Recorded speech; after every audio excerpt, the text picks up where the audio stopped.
process. Because even as intimate as the fellowship was between Adam and God,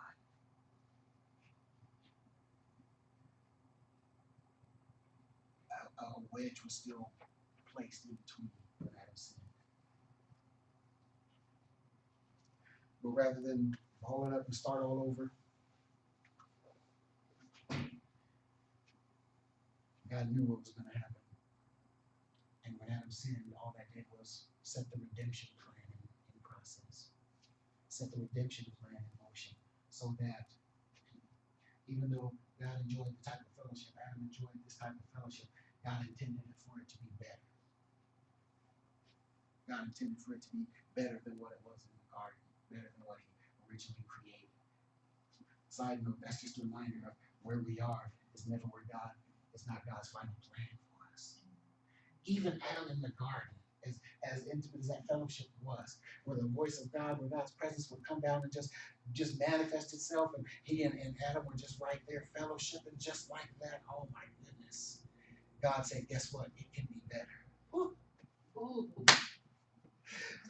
So even when we're in our best spot, in our best worship time, God says, guess what? It can be better. It can be better. For as good as it was.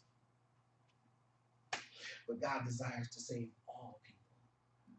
Does God get what He wants all the time? No. Because does everybody receive Jesus? Does everybody accept God? No. Countless millions have died from the garden to this very breath without receiving Jesus. Some without even acknowledging God. Some in the adamant denial that God even exists. Some just flat out rejecting Jesus. Some trying to sneak into the wedding wearing whatever they want instead of the wedding garments. Some just without thinking they had more time. God desires to save all people. He would that all of humanity turn to Him. But this is a stark example that God being God, God being a loving Father, God being the creator of the universe, the sustainer of all things, the giver of life, even He doesn't get everything that He wants. That's a shocking revelation. He would that all men receive Christ, come into salvation,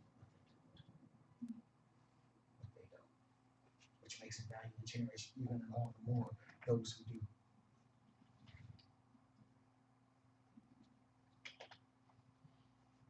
We are a commodity. We are an asset, an entity valued by God. God desires that all people be saved. And the final reason why we share the gospel, why we share our faith with others, simply because somebody once shared their faith with us. So it may have been a faithful Bible teacher or a godly pastor or praying parents, but somewhere along the way, we heard the gospel. We heard the good news, and we received it.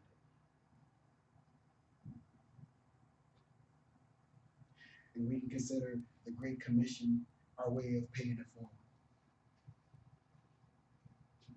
It's just our way of paying it forward.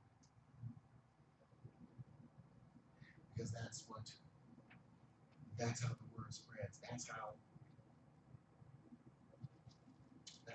people, that's how God changes. That's how God brings about change.